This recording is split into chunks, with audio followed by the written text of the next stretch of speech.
Et toujours des zones d'ombre au procès d'Abdallah Boumzar devant la cour d'assises du Var. À 2 jours seulement du verdict, Abdallah Boumzar et sa compagne Inès Farast entretiennent toujours le doute sur cette triste soirée de juin 2012 à Colobrières. 2 femmes gendarmes étaient abattues par l'accusé. Christelle Marquez, le degré d'implication d'Inès Farast reste encore flou.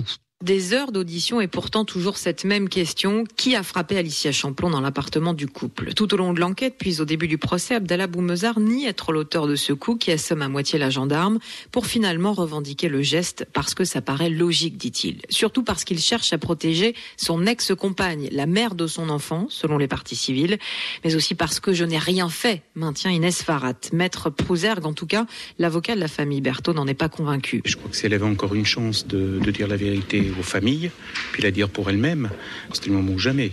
Elle continue à s'enfermer dans le mensonge. Inès Farat décrit comme une manipulatrice par les parties civiles, une gentille fille qui était au mauvais endroit, au mauvais moment, confie Sarah, la sœur d'Inès Farat. Elle se mettait toujours entre mon père et mon petit frère pour le protéger des coups, décrit la jeune femme persuadée de l'innocence de sa sœur. Si j'avais le moindre doute qu'elle ait commis, ne serait-ce que l'aider déjà à tenir une des 2 gendarmes, quoi que ce soit, je ne viendrais même pas la voir. Parce que moi, je me mets déjà à la place des 2 gendarmes.